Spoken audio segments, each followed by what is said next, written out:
یہ کربلا ایک دن میں نہیں ہوئی، اس کے پیچھے پورا ایک پس منظر ہے.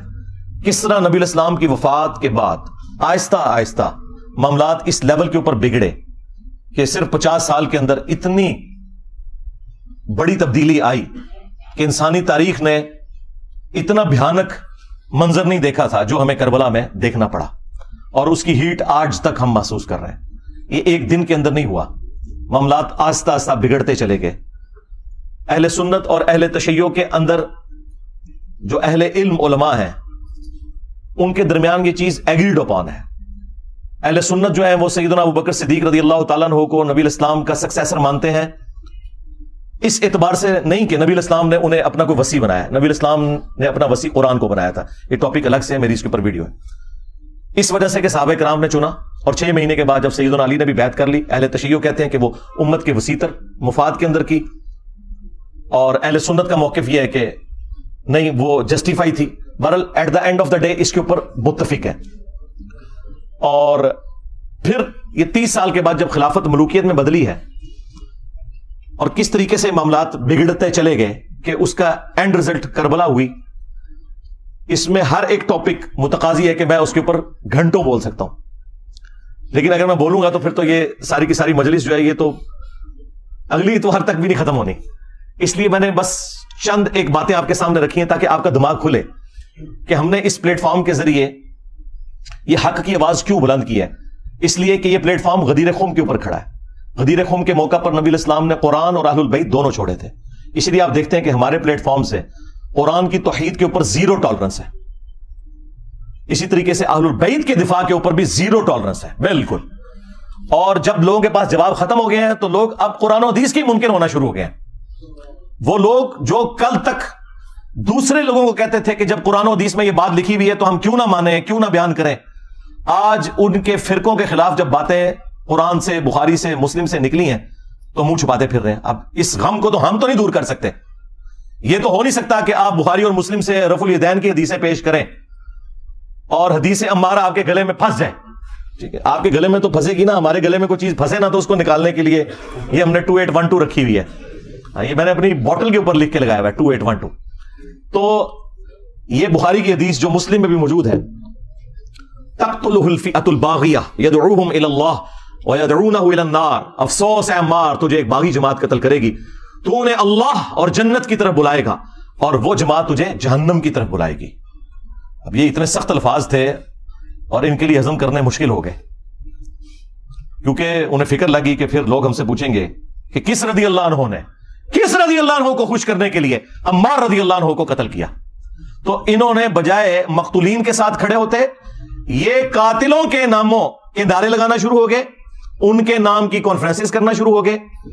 تو کہتے ہیں جی یہ 5B ریسرچ پیپر کہاں سے آ گیا؟ سرکار جب آپ نعرے لگاؤ گے تو پھر 5B بھی آئے گا. ہاں، یہ وہاں سے آیا ہے، یہ آپ نے خود اس کو دعوت دی ہے کہ یہ آئے میدان میں. اب یہ پورا ایک ٹاپک ہے کس طریقے سے یہ سارے کے سارے معاملات خلفائے راشدین کے بعد سیدنا علی کے دور میں جنگ جمل، صفین، نہروان، اور اس سے بھی پہلے حضرت عثمان کیوں شہید ہوئے. آپ کو تو کہانی کروائی نا انہوں نے کہ جی وہ عبداللہ ابن سبا نے یہ سارا معاملہ خراب کیا تھا. بالکل جھوٹ بولا. ایک شخصیت جو حضرت علی کے دور میں سامنے آیا، جسے حضرت علی نے خود قتل کروایا، اس کو پکڑ کے انہوں نے شہادت عثمان کے چکر میں ڈال دیا تاکہ بنو امیہ کو چھپا لیں کہ بنو امیہ کے گورنروں کی وجہ سے حضرت عثمان غنی رضی اللہ تعالیٰ عنہ کے خلاف ان کی رعایا ہو گئی تھی، اور الٹیمیٹلی اس کا انجام ان کی شہادت ہوا. اور یہ وہ باتیں ہیں جو بخاری مسلم میں لکھی ہوئی ہیں. میں نے اپنے ریسرچ پیپر میں ساری احادیث وہ جمع کی ہیں، تاریخی روایتیں نہیں، حدیث ہیں. اس کے اوپر پردہ ڈالنے کے لیے انہوں نے باقی معاملات جو ہے نا وہ نئے اجاگر کرنا شروع کر دیے. اللہ کے بندو، یہ تو اتنا خطرناک معاملہ تھا کہ یہ معاملہ اس لیول کے اوپر بگڑا ہے کہ صرف بخاری مسلم سے اگر حدیثیں میں آپ کے سامنے رکھوں تو آپ کانوں کو ہاتھ لگائیں گے. صحیح بخاری میں 4108 نمبر حدیث ہے، 4108. تحکیم کے بعد جب ایک معاہدہ فائنل ہونے جا رہا تھا اور نہیں ہو سکا سیدنا علی اور حضرت معاویہ کے درمیان، اس کے بعد جب حضرت معاویہ مدینہ شریف آئے تو انہوں نے وہاں ایک خطبہ دیا. بخاری کے الفاظ ہیں کہ حضرت حفصہ جو تھی، سیدہ حفصہ، حضرت عمر کی بیٹی اور عبداللہ ابن عمر کی بہن اور ام المومنین بھی، انہوں نے اپنے بھائی عبداللہ بن عمر سے کہا کہ جاؤ، حضرت معاویہ آئے ہیں تو وہ خطبہ دے رہے ہیں، تمہاری غیر موجودگی کو کہیں فتنہ نہ شمار کر لیا جائے، تو تم جا کے ان کی تقریر سنو. کیونکہ اس وقت پولیٹیکل اختلافات تو چل رہے تھے. تو عبداللہ بن عمر پھر وہ مجبوراً چلے گئے, اور وہاں پہ حضرت معاویہ نے تقریر کرتے ہوئے کہا کہ تم میں جو اس امر خلافت کے اندر خواہش رکھتا ہے نا, وہ اپنا سینگ اٹھائے, میں اس کے باپ سے بھی زیادہ خلافت کا حقدار ہوں, نعوذ باللہ. اور یہ کنایا کیا انہوں نے حضرت عبداللہ بن عمر کی طرف. وہ اگلی جو اس روایت کا حصہ ہے بخاری کا, وہ آپ کو کلیئر کر دے گا.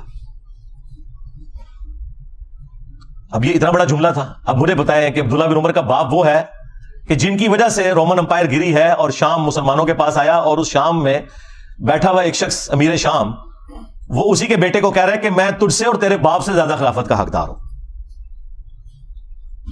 یہ بخاری شریف ہے جی, یہ اصول الکافی شریف نہیں ہے, ہاں یہ مولانا شریف نہیں ہے, یہ بخاری شریف ہے. اب عبداللہ بن عمر کو غصہ تو آیا, لیکن خاموش ہو گئے. اور وہ خاموش کیوں ہوئے؟ آج بھی لوگ کہتے ہیں نا کہ جی صدیوں سے لوگ کیوں نہیں بول رہے تھے, اس زمانے میں نہیں لوگ بول سکے. وہ ہمارے استاد مولانا اسحاق صاحب والی بات ہے کہ ماما روزانہ حسین نہیں جم دیا. ہاں, حسین ابن علی اور عبداللہ ابن عمر دونوں کی نیچرز میں فرق تھا. تو بعد میں ایک دوسرے صحابی کہتے ہیں عبداللہ بن عمر سے کہ آپ نے اسی وقت معاویہ کو جواب کیوں نہیں دیا جب وہ یہ کہہ رہا تھا کہ میں اس کے باپ سے بھی زیادہ خلافت کا حقدار ہوں. تو عبداللہ بن عمر نے کہا کہ میں نے ارادہ تو کیا کہ میں اپنی گوٹ کھولوں, یعنی وہ احتبا کر کے دونوں گھٹنوں کو یوں لے کے بیٹھے تھے, اور میں اسے اسی بھرے مجمع میں جواب دوں کہ تجھ سے زیادہ خلافت کا حقدار وہ ہے کہ جس نے تم سے اور تمہارے باپ سے جنگ کی تھی جب تم لوگ کافر تھے اور ہم لوگ مسلمان تھے. یعنی تم لوگ بعد میں مسلمان ہو کر طلقاء فتح مکہ کے موقع پر تم لوگوں نے معافی مانگ کے اسلام قبول کیا. تم لوگ آج آ کے عمر اور اس کے بیٹے کے بارے میں کہہ رہے ہو کہ ہم اس سے زیادہ خلافت کے حقدار ہیں. مجھے بتائیں, جو شخص یہ کہے کہ میں عمر سے زیادہ خلافت کا حقدار ہوں, اس نے علی کی خلافت کہاں سے ماننی تھی؟ یہ اب سنی شیعہ سے مسئلہ اٹھ چکا ہے جی. وہ قصاص عثمان چاہتے تھے, قصاص عثمان چاہنے والا یہ کہے گا کہ میں حضرت عمر سے زیادہ خلافت کا حقدار ہوں, تو انٹینشن تو انہوں نے خود کھول کے بتا دی. اچھا, تو وہ عبداللہ بن عمر کہتے ہیں میں نے ارادہ تو کیا اپنی گوٹ کھولوں اور میں ایسے کہوں کہ تجھ سے زیادہ خلافت کا حقدار اور تیرے باپ سے زیادہ وہ ہے کہ جن لوگوں نے تمہیں مار مار کے اسلام میں داخل کیا ہے. یعنی تم لوگ کافر تھے اور ہم نے تم سے جنگیں لڑی ہیں. اور امام بخاری نے یہ حدیث غزوہ خندق کے چیپٹر میں ڈالی ہے یہ بتانے کے لیے کہ خندق کے موقع پر عبداللہ بن عمر اور حضرت عمر مسلمان تھے اور حضرت معاویہ اور ان کے والد کافر تھے. یہ اس میں سے انہوں نے رزلٹ نکالا ہے. اچھا, اب یہ بڑی حیران کن بات ہے, اسے آپ کرامت سمجھیں یا انٹینشنلی ایسا ہوا. یہ سیم الفاظ صحیح مسلم کے اندر موجود ہیں حضرت عمر کے بھی. ایک تو وہ بخاری میں حدیث ہے نا, جب آپ کو زخم لگے تو آپ نے 6 رکنی کمیٹی بنائی اور کہا کہ میں اپنے بعد اس امر خلافت میں ان 6 بندوں کے سوا کسی کو حقدار نہیں سمجھتا کہ رسول اللہ اپنی وفات تک ان سے راضی رہے. علی, عثمان, طلحہ, زبیر, عبد الرحمن بن عوف اور سعد بن ابی وقاص, ان میں سے کسی کو خلیفہ چن لینا میرے بعد. اور مسلم شریف میں الفاظ ہیں کہ آپ نے خواب دیکھا کہ ایک مرغے نے آپ کو پھونک ماری ہے. اس کے بعد آپ نے جمعے والے دن خطبہ دیا اور اگلا جمعہ آپ کو نصیب نہیں ہوا, بدھ والے دن آپ کی شہادت ہو گئی, اور کہا کہ میں نے خواب دیکھی ہے اور میں نے اس کی تعبیر یہی کی ہے کہ عنقریب مجھے قتل کر دیا جائے گا, اور اگر میں اچانک مارا جاؤں تو اپنی خلافت کو ان 6 بندوں سے باہر نہ جانے دینا کہ جن سے رسول اللہ اپنی وفات تک راضی رہے. اس کے آگے بڑے خطرناک الفاظ ہیں کہ تم دیکھو گے کہ ان 6 بندوں کی مخالفت وہ لوگ کریں گے کہ جن کو میں نے اپنے ہاتھوں سے اسلام کے لیے مارا ہوا ہے, اور اگر وہ مخالفت میں سامنے آ جائیں تو سمجھ لینا کہ یہ لوگ اللہ کے دشمن اور کافر ہیں. اتنے سخت الفاظ ہیں. ہاں جی, ابھی آپ نے تلاش کرنا ہے یہ اللہ کے دشمن کن کو کہا انہوں نے کہ جن سے میں نے اسلام کے لیے خود جنگ کیا. لوگ کہتے ہیں یہ رومنز اور پرشینز کا ذکر ہو رہا ہے, اور رومنز اور پرشینز کو صحابہ کرام نے اپنے مشورے میں شامل کرنا تھا کہ حضرت آپ بتائیں کہ ہم نے کس کو خلیفہ چننا ہے. اور دوسرا, رومنز اور پرشینز تو رہے ہی کوئی نہیں تھے, وہ تو گر گئے تھے حضرت عمر کے دور میں. یہ آپ اپنے اندر رہنے والے لوگوں کی بات کر رہے تھے کہ یہ وہ لوگ ہیں جن کو ہم نے مار مار کے اسلام میں داخل کیا ہے, اور یہی مخالفت کریں گے ان 6 بندوں کی. خیر, اس کی ایکسپلینیشن میں علماء پہ چھوڑ دیتا ہوں. میں نے کوئی تشریح کی تو کہیں گے کہ ایتے وچ نہیں سی لکھیا, تو بچوں کٹ کے لکھے ایتے وچ تے ٹائم قیامت تک کی کٹ کے دس. اچھا, مزے کی بات بتاؤں, یہ مسلم شریف کی حدیث جو ہے نا, یہ سیم حدیث سنن کبریٰ البیہقی کے اندر اسی سند کے اوپر ہے 100%, یہ مرغے کی ٹھونگ مارنے والی. اور اس کے اینڈ میں لکھا ہے کہ سیدنا عمر 26 ذوالحجہ کو شہید ہوئے. مسلم شریف کی سند کے اوپر مسلم والی حدیث جو سنن کبریٰ البیہقی میں تھی, اس میں اینڈ پہ الفاظ یہ ہیں, باقی ساری حدیث سیم ہے کہ 26 ذوالحجہ کو شہادت ہوئی بدھ والے دن حضرت عمر فاروق رضی اللہ تعالیٰ عنہ کی، تو سرکار یکم محرم کہاں سے نکال لیا؟ مسلم شریف میں 26 ذوالحجہ ہے، ظاہر سند وہی ہے۔ چلیں تاریخ کی بھی کتابیں اٹھائیں تو جتنی صحابہ کرام کے حالات زندگی پہ کتابیں ہیں نا، وہ 3 بڑی بڑی کتابیں ہیں۔ الاستیاب امام ابن عبد البر کی کتاب، اس کے بعد اسد الغابہ ابن اثیر کی کتاب، اور اس کی شرح الاصابہ 8000 صحابہ کے حالات زندگی ابن حجر اسقلانی کی۔ یہ 3 مین کتابیں، تینوں میں 26 ذوالحجہ لکھا ہے۔ باقی اقوال لکھ کے انہوں نے کہا یہ ثابت نہیں ہے، یکم محرم کا تو قول لکھا ہی نہیں ہوا۔ ایک جگہ ہے کہ جب دفنا چکے تھے تو محرم کا چاند نکلا، وہاں پہ بھی یکم محرم شہادت نہیں ہے۔ حضرت عثمان کی بھی بیعت پہلے ہو چکی تھی، اتنا بڑا جھوٹ بولا۔ ادھر غدیر خم کی ڈیٹ انہوں نے 18 ذوالحجہ کو حضرت عثمان کی شہادت کے ساتھ جوڑ دیا، حالانکہ حضرت عثمان غنی رضی اللہ تعالیٰ عنہ کی شہادت 18 ذوالحجہ کو ہوئی نہیں ہے۔ ان ساری کتابوں میں آپ نکال کے دیکھیں تو آپ کو 18 ذوالحجہ کی ڈیٹ نہیں ملے گی، 12 ذوالحجہ کی ملے گی۔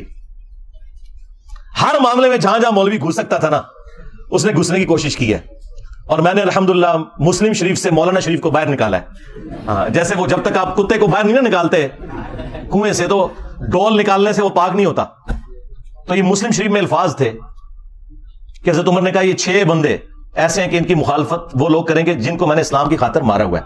سیم الفاظ وہی حضرت عبداللہ بن عمر نے ریپیٹ کیے۔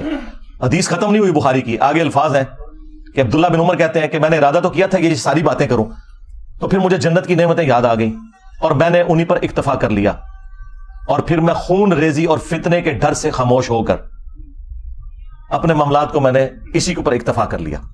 وہ حدیث کا راوی کہتا ہے کہ عبداللہ بن عمر نے خاموش ہو کر اپنی جان بھی بچا لی اور اپنی عزت بھی بچا لی۔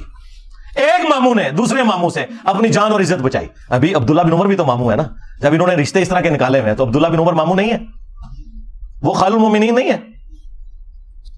تو وہ کہتے ہیں کہ عبداللہ بن عمر نے اپنی جان بھی بچا لی اور عزت بھی بچا لی، یعنی اس وقت کیسی کیٹاسٹرافک کنڈیشن تھی کہ لوگوں کو اپنی جان سے بھی ہاتھ دھونا پڑتا تھا۔ تو سرکار لوگ کہتے ہیں کہ بھی سارے حسین ابن علی کی طرح کیوں نہیں اکٹھے ہو گئے، اپنے بال بچوں کے ساتھ کیوں نہیں سامنے آ گئے؟ ایسا ہو نہیں سکتا میرے بھائی۔ یہ تو جن کا یعنی گھرانہ اتنا عالی ہے کہ جنہیں یہ پتا ہے کہ ہمارا کسی چیز کو ایکسپٹ کرنا، اس کو دین کا حصہ بنا دینا ہے، انہوں نے سامنے آنا تھا نا، باقی لوگوں نے کہاں سے آنا تھا؟ صحیح بخاری میں ایک اور حدیث ہے 4827، اس حدیث کے کئی ایک طرق ہیں باقی کتابوں میں، المستدرک للحاکم کے اندر، سنن نسائی الکبریٰ کے اندر، اور اللہ بھلا کرے امام ابن کثیر نے تفسیر ابن کثیر میں سورۃ الاحقاف کی آیت نمبر 17 کے کانٹیکسٹ میں وہ سارے طرق ایک جگہ جمع کر دی ہیں۔ تفسیر ابن کثیر کے اوپر تو کسی کو اختلاف ہو ہی نہیں سکتا تھا، اور بخاری کی حدیث 4827 وہ بھی لی اور باقی اس کے طرق بھی ایک جگہ جمع کیے۔ اس سے آپ کو پورے سینیریو کا اندازہ ہو جائے گا۔ مروان بن حکم جب مدینے کا گورنر بنا تو بخاری کے الفاظ ہیں کہ اس نے ایک دن خطبے میں یزید ابن معاویہ کا ذکر کرنا شروع کیا اور کہا کہ اللہ تعالیٰ نے امیر المومنین حضرت معاویہ کو یہ بات سجھائی ہے، وہ امت کے وسیع تر مفاد کے اندر اپنے بعد یزید ابن معاویہ کو خلیفہ بنانا چاہتے ہیں، یعنی ابھی حضرت معاویہ زندہ ہیں اور بیعت لے رہے ہیں اپنے بیٹے کے لیے۔ اب بخاری میں بس اتنے الفاظ ہیں کہ جب اس نے یہ بات کی نا تو عبد الرحمن بن ابی بکر کھڑے ہوئے اور انہوں نے کچھ کہا۔ امام بخاری نے اپنی شرافت کی وجہ سے وہ الفاظ نقل نہیں کیے، لیکن وہ الفاظ کہیں گئے نہیں ہیں، وہ حاکم کے اندر سنن نسائی الکبریٰ میں اور اللہ بھلا کرے تفسیر ابن کثیر میں انہوں نے سارے طرق المعجم الکبیر طبرانی سے بھی جمع کر دیے۔ بخاری میں الفاظ ہیں کچھ کہا تو مروان نے کہا پکڑو اس کو، عبد الرحمن بن ابی بکر کو، تو وہ بھاگ کر حضرت عائشہ کے حجرے میں چھپ گئے۔ مسجد نبوی کے ساتھ ہی تھا حجرہ عائشہ، اور یہ حضرت عائشہ کے بھائی بھی لگتے تھے، اور جو ہمارے سب کانٹیننٹ میں کہا جاتا ہے نا سگے بھائی، کہ ماں اور باپ دونوں ایک، عرب میں تو باپ ایک ہونا تو سگا ہو جاتا ہے۔ یہ عبد الرحمن بن ابی بکر وہ ہیں کہ جو والدہ ہیں ان کی اور والد دونوں وہی ہیں جو سیدہ عائشہ کے والدین ہیں۔ اب اس کو غصہ تو تھا لیکن اندر تو نہیں جا سکتا تھا، تو باہر سے اس نے کہا کہ ابو بکر کے بیٹے تیرے بارے میں ہی قرآن میں آیت نازل ہوئی ہے نا، وہ ایک کافر والی آیت لگا دی پکڑ کے۔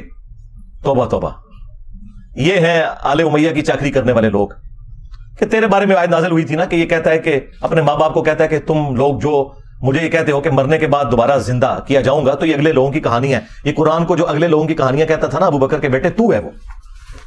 اب حضرت عائشہ کو بڑا غصہ آیا انہوں نے اندر سے جواب دیا اس کو خاموش ہو جا، آل ابی بکر کے بارے میں کوئی اور آیات نازل نہیں ہوئی جو میری برات میں نازل ہوئی تھی، سورہ نور کی. اور بخاری کی حدیث یہاں پہ ختم ہے، لیکن جو باقی روایتیں ہیں ان میں فلنگ دی بلینکس بھی ہیں. ایک تو یہ کہ وہ عبد الرحمن بن ابی بکر نے کیا بات کی تھی کہ جو امام بخاری نے کہا کہ کچھ کہا تو اس نے کہا پکڑو اس کو، ظاہر ہے کو چوبی والی گل کی تھی ہے نا. ہاں انہیں کیا سی کہ سیدھی طرح کہہ کہ تیرا امیر المومنین کیسر و کسرا کے طریقے پہ چلنا چاہتا ہے، ابو بکر اور عمر کے طریقے پر نہیں. کیونکہ اس نے یہ کہا تھا کہ بھئی ابو بکر نے بھی تو عمر کو اپنے بعد خلافت کے منصب پر چھوڑا تھا نا، تو ہمارے امیر المومنین بھی چاہتے ہیں کہ یزید کو چھوڑ دیں. بھئی یزید تو ان کا بیٹا ہے، اور حضرت ابو بکر کا بیٹا تو عبد الرحمن بن ابی بکر سامنے بیٹھا تھا، اس کو تو نہیں بنایا تھا. تو اس کو تو غصہ آنا تھا کہ میں تو کوئی خلیفہ نہیں ہوں، اور تم مثال کون سی دے رہا ہے، کدھر سے جوڑ کے کون سی بات فٹ کر رہا ہے. تو ان کا سیدھی طرح کیا کیسر و کسرا کے طریقے پہ چل رہے ہو. رومنز اور پرشینز وہ بادشاہ اپنے بیٹوں کو نامزد کیے کرتے تھے. اب یہ بات اس کو لگ گئی، ان کا پکڑو انہوں. اور وہاں پہ تو ہے نا کہ حضرت عائشہ نے کہا خاموش ہو جا، آل ابی بکر کے بارے میں تو سورہ نور نازل ہوئی ہے. باقی کتابوں میں حافظ ابن کثیر نے نقل کیا کہ پھر حضرت عائشہ نے اس کو پھر ایک حقینی پکا دیا اور کہا مروان تیرے بارے میں اللہ کے نبی علیہ السلام نے فرمایا تھا جب تو اپنے باپ کی پشت میں تھا کہ حکم پر لعنت، اس کی اولاد پر لعنت، تو اسی لعنت کا ٹکڑا ہے. اور نظر آ گیا. اس سے آپ کو سارے کے سارے معاملات کلیئر ہو جائیں گے. یعنی یہ سٹیپ وائز چیزیں چلی ہیں. اور یہ میں تو آپ کو بخاری شریف بیان کر رہا ہوں، ٹھیک ہے، مسلم شریف بیان کر رہا ہوں. معاملات کس لیول تک بگڑے ہیں. مسلم شریف میں حدیث ہے 4776، عبداللہ بن عمرو بن عاص خانہ کعبے کے سائے میں بیٹھے ہوئے اور لوگوں کو حدیث سنا رہے ہیں کہ اپنے امیر کی اطاعت کرو. اطاعت امیر کے اوپر حدیثیں سنا رہے ہیں. ایک تابعی عبد الرحمن بن عبد رب کعبہ کعبے کے سین میں داخل ہوتا ہے اور وہ جب ان کی گفتگو سنتا ہے تو کہتا ہے کہ حضرت یہ حدیث آپ نے خود نبی علیہ السلام سے سنی تھی کہ حکمرانوں کی اطاعت کرنی ہے. ان کا ہاں میرے کانوں نے سنا، میری آنکھوں نے نبی علیہ السلام کو دیکھا، میرے دل نے آپ کی بات یاد کی. آگے تو اس نے ایسی بات کر دی کہ وہ ایکسپیکٹ نہیں کر رہے تھے. انہوں نے کہا آپ تو ہمیں کہہ رہے ہیں کہ امیر کی اطاعت کرو، اور آپ کے چچا کا لڑکا معاویہ ابن ابی سفیان جو ہمارا حکمران ہے وہ تو ہمیں حکم دیتا ہے کہ ہم لوگوں کو ناحق قتل کریں اور حرام طریقے سے ان کا مال ہڑپ کریں، جبکہ قرآن میں اللہ تعالیٰ فرماتا ہے سورہ النساء کی آیت نمبر 29 تابعی نے کوٹ کر دی کہ ایک دوسرے کا مال ناحق طریقے سے ہڑپ مت کرو اور ایک دوسرے کو قتل نہ کرو. اب آپ ہمیں بتائیں کہ ہم اللہ کی بات مانیں یا اپنے حکمران کی بات مانیں، معاویہ بن ابی سفیان کی. اب عبداللہ بن عمر بن عاص تھوڑی دیر کے لیے خاموش ہو گئے. پھر انہیں سر اٹھا کر کہا کہ آندھا سے انجینئر کو نہیں دیکھنا. یہ نہیں کہا، میں جوک کے طور پہ کہہ رہا ہوں. انہوں نے کہا کہ معاویہ کی اطاعت کرو ان کاموں میں جس میں تمہیں اللہ کے مطابق چلائے، اور جس میں وہ اللہ کی نافرمانی کا تمہیں کہے تم اس کی نافرمانی کرو. یہی ایٹیچیوڈ ہونا چاہیے. یعنی یہ آپ کو دور حکومت کے اندر جو ایک معاملات ہے نا وہ بھی اندازہ ہونا شروع ہو گیا کہ کس لیول کے اوپر معاملات بگڑ چکے ہوئے تھے. پھر صلح حسن کے حوالے سے بھی باتیں کرتے ہیں، وہ بھی آپ میرے اس میں پڑھ لیجئے گا، میری ویڈیوز بھی ریکارڈ ہیں. کربلا کے بعد کون سی صلح حسن رہ گئی؟ حسن ابن علی نے اس لیے صلح کی تھی کہ آپ انہیں زہر دے دیتے. المصنف ابن ابی شیبہ میں موجود ہے، زہر دیا گیا. اور ابو داؤد میں تو اتنی رکت انگیز حدیث ہے کہ پھر دربار شام میں اس چیز کی خوشی منائی گئی. ہاں ظاہر جب آپ غم نہ کریں تو اسے خوشی منانا ہی کہا جائے گا نا. الٹا کوئی غم کی بات کر رہا ہے آپ اسے ٹوک دیں. مقدام بن مادی کر بیٹھے ہوئے ہیں، یہ حدیث مسند احمد میں بھی ہے اور سنن ابی داؤد میں بھی. شیخ زبیلی زئی اور شیخ ناصر الدین البانی دونوں نے اس حدیث کو ٹھیک کہا ہے. مقدام بن مادی کر بیٹھے ہوئے ہیں امیر شام کے دربار میں، اور اتنے میں خبر پہنچتی ہے کہ حسن ابن علی شہید ہو گئے. تو مقدام بن مادی کر پڑھتے ہیں انا للہ و انا الیہ راجعون. ظاہر ہے عام مسلمان کی موت پہ بھی آپ نے یہی پڑھنا ہے.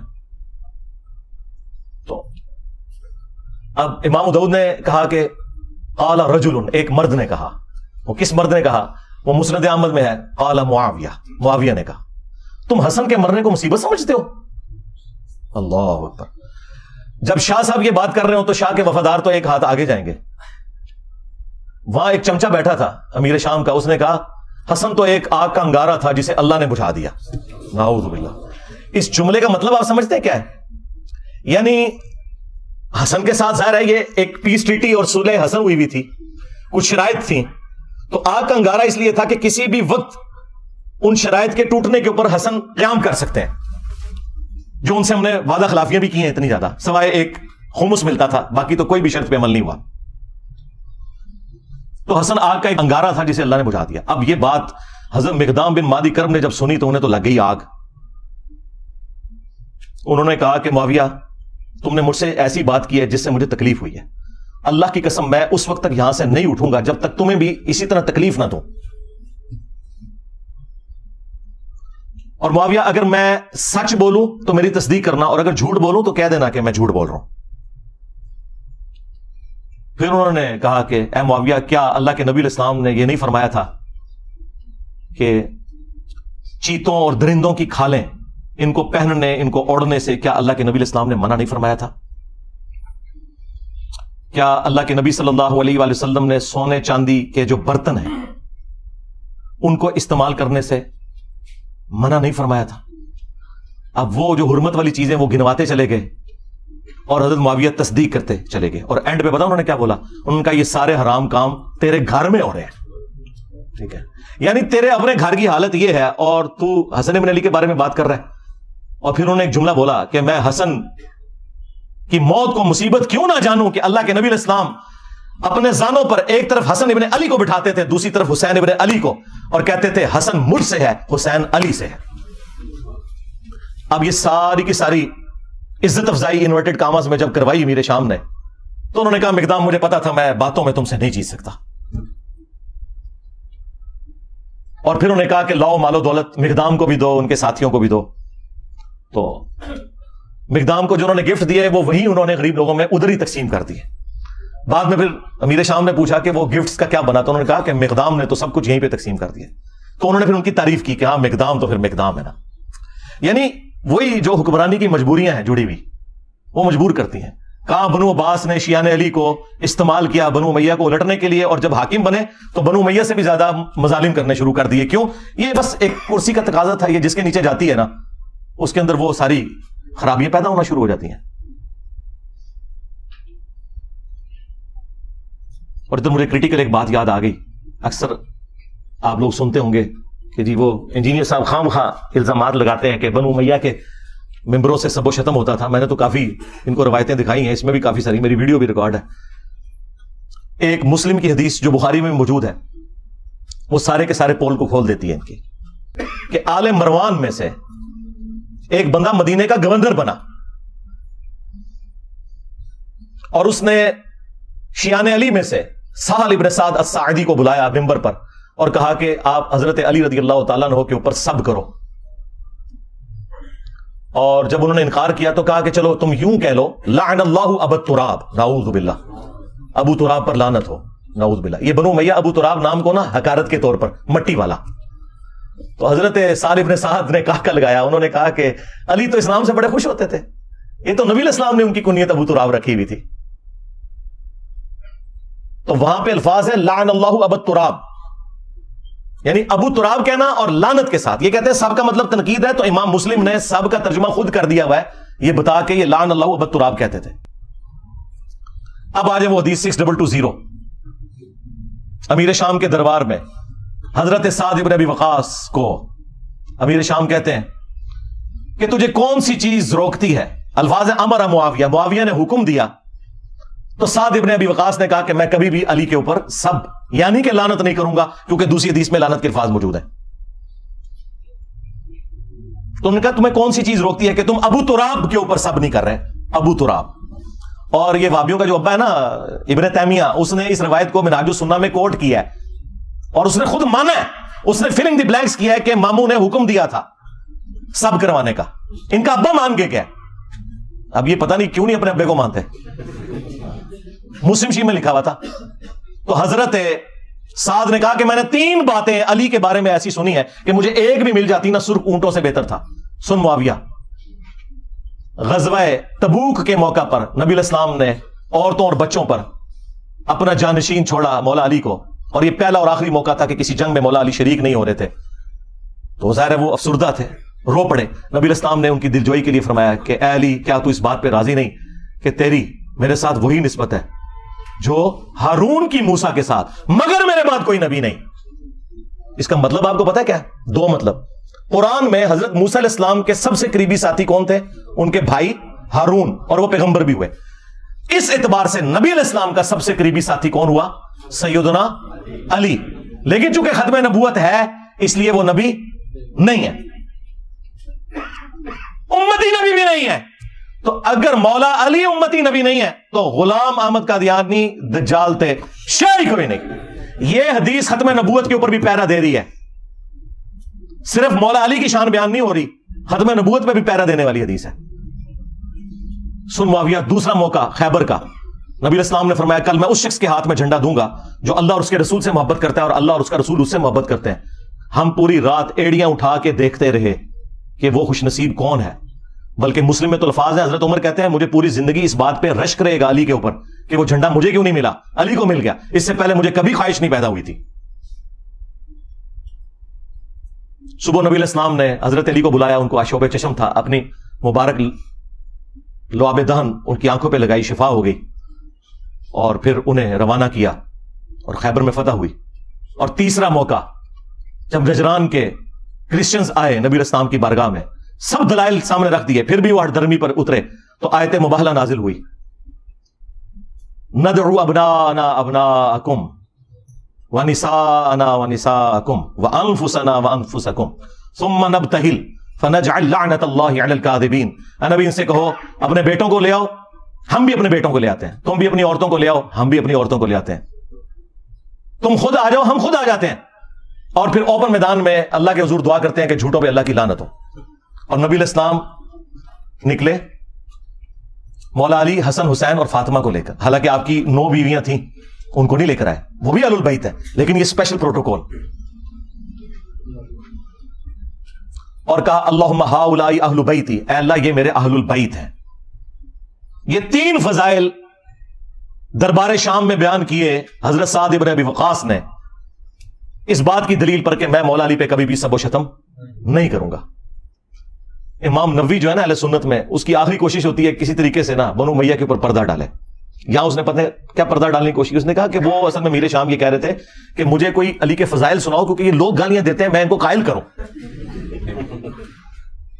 حالانکہ واضح الفاظ تھے امر معاویہ, معاویہ نے حکم دیا اور سعد نے انکار کیا. چلے جھوٹ تو پکڑا جاتا ہے. یہ سیم حدیث خصائص علی والے چیپٹر میں سنن نسائی الکبریٰ میں اسی سند کے ساتھ مسلم شریف والی سند کے اوپر موجود ہے. اس میں آگے الفاظ ہیں, سعد ابن ابی وقاص کا بیٹا کہتا ہے پھر جتنے دن حضرت معاویہ مدینہ شریف میں رہے, حضرت علی کی تنقیص کا ایک جملہ اپنی زبان سے نہیں نکالا. میرے باپ نے اس طرح کا ڈانٹا تھا ان کو, تو پتا چل گیا کہ ڈانٹا تھا.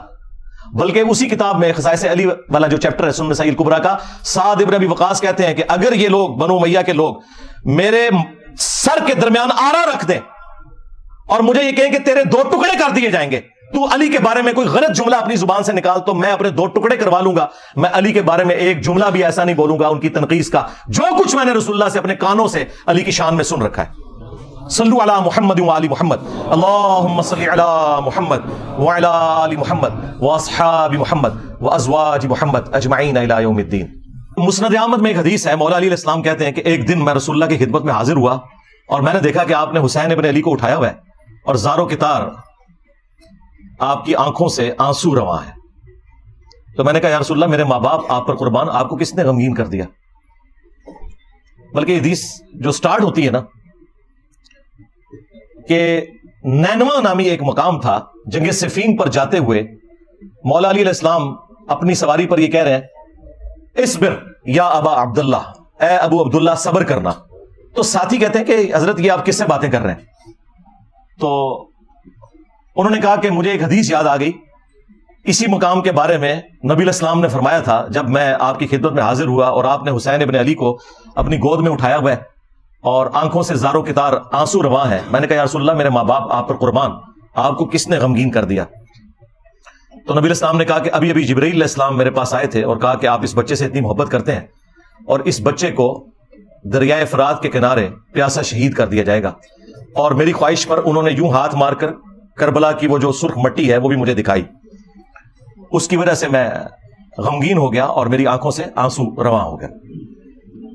یہ غم حسین ہے جو نبی علیہ السلام کی زندگی میں بھی آپ کو ہے, اور وفات کے بعد مسند احمد میں یہ حدیث موجود ہے.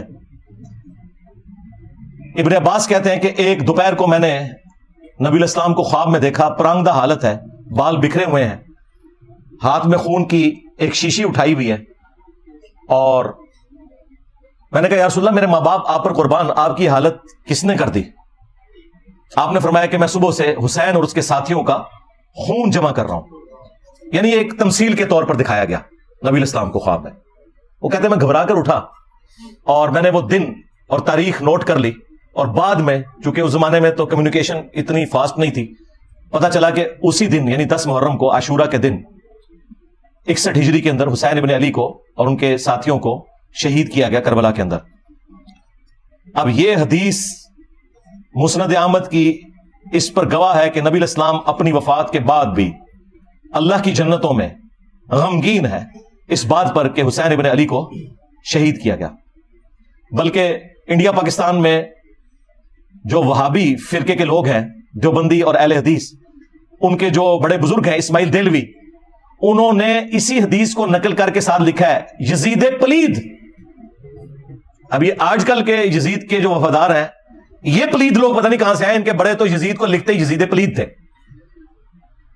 کہ اس کی اس ایکٹیویٹی کی وجہ سے نبی الاسلام اللہ کی جنتوں میں بھی غمگین ہے. یہ باقاعدہ انہوں نے جو کتاب ہے تذکیر الاخوان ما تقویت الایمان, اس کے اندر نقل کیا ہوا ہے, یزید پلید لکھا ساتھ, اور یہ حدیث کوٹ کی. تو غم حسین تو جاری ہے. صحیح بخاری میں حدیث ہے, یہ ترمذی میں بھی موجود ہے, کہ حسین ابن علی کا سر کاٹ کر عبید اللہ ابن زیاد کے سامنے لا کر رکھا گیا, اور اس میں امام بخاری نے لکھا ہے برأس الحسین علیہ السلام, حسین علیہ السلام کا سر. امام بخاری نے حسین کے ساتھ علیہ السلام لکھا ہے. مولوی نے نا اردو ترجمے میں نا رضی اللہ عنہ کر دیا. اسلام 360 میں بھی عربی میں لکھا ہے علیہ السلام, اردو ترجمے میں رضی اللہ عنہ. کتنی دو نمبری کرتا ہے مولوی. تو عبید اللہ بن زیاد ان کے حسن میں کوئی کلام کرنا شروع ہو گیا, اور چھڑی سے بجائے یہ کہ اس سر مبارک کو چومتا کوئی کلام کیا, تو انس ابن مالک پاس کھڑے تھے, تو انہوں نے زبان سے کلمہ حق بلند کیا اور کہا کہ حسین ابن علی رسول اللہ کے سب سے زیادہ ہم شکل تھے. اور حدیث کے الفاظ ہیں کہ اس وقت حسین ابن علی کے سر اور داڑھی میں وسمے کی بوٹی سے رنگا ہوا تھا, یعنی کالا کیا ہوا تھا انہوں نے سر اور داڑھی کے بالوں کو. اچھا, اس حدیث کی شرح پتہ کیا لکھی ہے اہل حدیثوں نے؟ وسما اس بوٹی کو کہتے ہیں جو بالوں کو کالا کرنے کے لیے استعمال ہوتی ہے. یہ حدیث کی شرح ہوئی ہے. اور جو اتنا بڑا واقعہ کہ حسین ابن علی کو شہید کر دیا گیا, ان کا سر کاٹ کے پیش کیا گیا گورنر یزید عبید اللہ ابن زیاد کے سامنے, وہ اناٹینڈڈ چھوڑ دیا. یعنی اونٹ نکل لیتے ہیں, یہ مچھر چھانتے پھرتے ہیں. ہمیں تو قرآن میں اللہ تعالیٰ نے حکم دیا تھا قُلْ لَا أَسْأَلُكُمْ عَلَيْهِ أَجْرًا إِلَّا الْمَوَدَّةَ فِي الْقُرْبَةِ. اے نبی ان سے فرماؤ کہ میں اس دعوت و تبلیغ کے بدلے میں تم سے کچھ نہیں ڈیمانڈ کرتا, ہاں جو میری قرابت داری ہے اس کا تو لحاظ رکھو. اچھا, اس آیت کی شرح دو طریقے سے ہوئی ہے. ابن عباس اس کی شرح یوں کرتے ہیں کہ نبی علیہ السلام, جو بخاری میں موجود ہے, کہ نبی صلی اللہ علیہ وآلہ وسلم کے جو رشتہ دار تھے, جو دوسرے قبیلے کے لوگ تھے, انہیں اس حوالے سے کہا گیا کہ تم اپنی قرابت داری کا تو لحاظ رکھو, تم تو اتنے مہمان نواز ہو, تو یہ تو تمہارے اپنے قبیلے سے ہیں.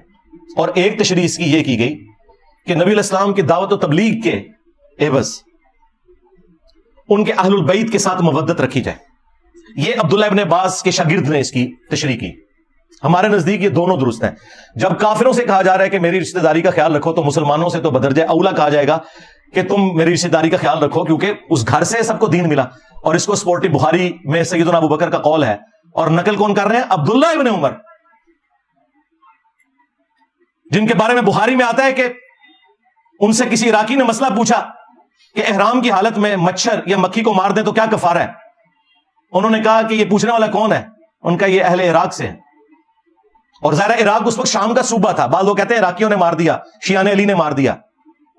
اور بھائی شام میں وفاقی حکومت تھی اور یہ صوبائی حکومت تھی, انہی کے انڈر تھی. اے عراقیوں, تم مجھ سے مکھی اور مچھر کا مسئلہ پوچھتے ہو, تم نے تو اللہ کے نبی کے نواسے کو قتل کر دیا, جن کے بارے میں نے نبی علیہ السلام سے سنا تھا کہ حسن و حسین دنیا میں میرے دو پھول ہیں. تو حضرت ابوبکر صدیق کا قول ہے بخاری میں, عبداللہ بن عمر کہتے ہیں کہ حضرت ابوبکر فرمایا کرتے تھے محمد کے قرب کو اہل بیت محمد کے قرب میں تلاش کرو. اب مجھے بتائیں جو رسول اللہ صلی اللہ علیہ وآلہ وسلم کے قرب کو ان کے اہل البیت کے قرب میں تلاش کر رہے ہیں خود, کیا کبھی وہ یہ دعویٰ کر سکتے ہیں کہ ہم اہل البیت سے افضل ہیں؟ اللاجیکل بات ہے یہ کہنا کہ جی بخاری میں موجود ہے, ابو داؤد میں بھی, کہ عبداللہ بن عمر کہتے ہیں کہ ہم نبی الاسلام کے زمانے میں افضلیت دیتے تھے حضرت ابوبکر کو, عمر کو اور عثمان کو, اس کے بعد افضلیت نہیں دیتے تھے. تو بھائی یہ لوگوں میں فضیلت کی بات ہے. اہل البیت بالکل الگ ہے, جن کے گھر سے دین ملا. دوسرے اصحاب نبی کے گھر والوں کے بارے میں یہ سوچ سکتے ہیں کہ جس گھر سے ہمیں دین مل رہا ہے ہم ان سے بہتر ہو جائیں گے؟ Not at all, never.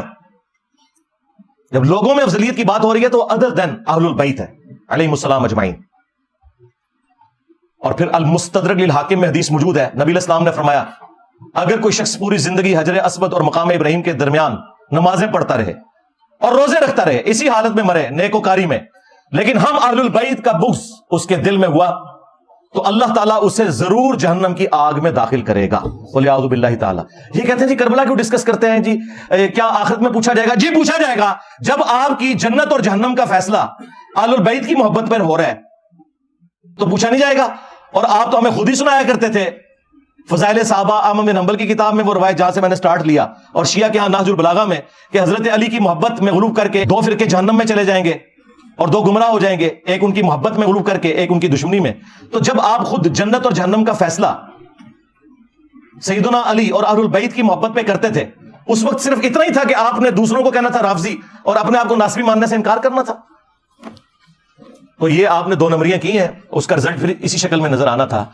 جب گمراہی بڑے لیول کی اٹھتی ہے نا تو پھر کوئی بڑے لیول کی بلا چاہیے ہوتی ہے. ہاں وہ آپ نے دیکھا تھا نا کہ حضرت موسیٰ علیہ السلام کا اژدہا سارے سانپوں کو کھا گیا, ہے رسیہ تھی, ایک اژدہا سارے سانپوں کو کھا گیا. تو یہ جتنے سانپ نکلے ہوئے تھے نا جنہوں نے اس دین کے ساتھ غداری کی, ایک انجینئر سب پہ بھاری ہو گیا. ہاں الحمدللہ. اور یہ اللہ تعالیٰ کی سنت ہے. اللہ تعالیٰ نے 300 سال کی فرعون کی حکومت اس شخص کے ہاتھوں سے ختم کروائی جس کی زبان میں بھی لکنت تھی, موسیٰ علیہ السلام. اللہ تعالیٰ ہمیشہ کمزوروں کو اٹھا کے نا طاقتور لوگوں کے اوپر غلبہ دیتا ہے, یہ بتانے کے لیے کہ ان کے پیچھے اللہ کی طاقت ہے. تو الحمدللہ آج دیکھ لیں ہمارے اس پلیٹ فارم کی برکت سے پوری دنیا کے اندر سنی ہو شیعہ ہو, محرم کا مہینہ جب بھی آتا ہے ہماری ویڈیوز شیئر ہوتی ہیں, اور الحمدللہ صدیوں میں جو گراوٹ آئی تھی غلوف کی شکل میں دونوں طرف, وہ کافی حد تک ایڈریس ہوئی ہے. اور مجھے اب امید ہے کہ اب یہ راستہ اس طرف چل پڑا ہے کہ امام محمد بن عبداللہ المہدی علیہ السلام کے لیے یہ راہ ہموار ہو رہی ہے. کیونکہ یہ ہو نہیں سکتا کہ امام مہدی سنیوں میں آ جائیں اور شیعہ مان لیں, اور شیعہ میں آ جائیں تو سنی مان لیں. اس کے لیے ضروری تھا کہ سنی شیعہ کی تفریق سے بالا تر ہو کر لوگ اپنے ڈفرینسز ضرور رکھیں, لیکن الٹیمیٹلی اس بنیاد کے اوپر قتل و غارت نہ کریں, اور اہل البیت جو کہ کامن ہستی ہیں ان کے ساتھ اپنا جو عقیدت والا معاملہ ہے وہ تو اپنی جگہ رکھیں. المعجم الکبیر طبرانی کے اندر صحیح سند سے ابراہیم نخعی کا قول موجود ہے, جو بخاری اور مسلم کی احادیث کے راوی ہیں. 50 ہجری میں پیدا ہوئے اور 96 ہجری میں فوت ہوئے. کربلا جب ہوئی ان کی عمر 11 سال تھی. تو وہ ناسبیوں کو سمجھانے کے لیے اکثر فرمایا کرتے تھے کہ بالفرض اگر میں قاتلین حسین میں شامل ہوتا اور قیامت کے دن اللہ تعالیٰ مجھے معاف بھی کر دیتا اور میں جنت میں بھی پہنچ جاتا, تب بھی میں رسول اللہ کا سامنا جنت میں نہیں کر سکتا تھا کہ کہیں حضور مجھ سے پوچھ ہی نہ لے کہ تو دنیا میں میرے حسین کے قاتلین میں شامل تھا. یعنی اب اس سے بڑی کیا بات ہو سکتی ہے. یعنی ابراہیم نخعی اہل سنت کے بڑے امام, بخاری اور مسلم کے راوی اور امام حنیفہ کے دادا استاد, وہ یہ کہہ رہے ہیں کہ اگر مجھے اللہ تعالیٰ معاف کر کے جنت میں بھی پہنچا دے اور بالفرض میں قاتلین حسین میں شامل ہوتا نا, تو میں رسول اللہ کا سامنا جنت میں بھی نہیں کر سکتا تھا کہ رسول اللہ مجھ سے پوچھ لیں گے. یہ وہی بات ہے جو میں نے شروع میں عرض کی تھی کہ واشی کو نبی الاسلام نے قتل حمزہ کے 5 سال کے بعد فتح مکہ کے موقع پر فرمایا کہ تیرا ایمان تو قبول ہے لیکن اپنی شکل نہیں مجھے دکھانی کیونکہ مجھے چچا یاد آتا ہے. اور چچا کی محبت اور اولاد کی محبت کتنا فرق ہے. اب مجھے بتائیں جو قاتلین حسین کا دفاع کرتے ہیں, قاتلین حسین کو اونچا کرتے ہیں, اہل البیت کو نیچا کرتے ہیں, یہ لوگ کس منہ سے رسول اللہ صلی اللہ علیہ وآلہ وسلم کا قیامت کے دن سامنا کریں گے؟ یہ سوچنے کی بات ہے.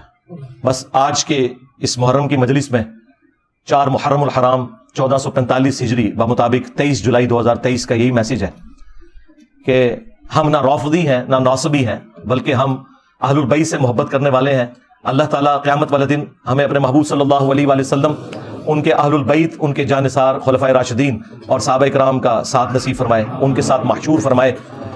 اور اللہ تعالیٰ امت محمدیہ صلی اللہ علیہ وآلہ وسلم کے اندر جو یہ فرقہ واریت اس عروج کے اوپر ہے، اسے توڑ کر امت کو رسول اللہ صلی اللہ علیہ وآلہ وسلم کی مبارک ذات کے ساتھ جوڑے، اور تاکہ امام محمد بن عبداللہ المہدی رضی اللہ تعالیٰ عنہ علیہ السلام کو ویلکم کرنے کے لیے یہ امت تیار ہو سکے۔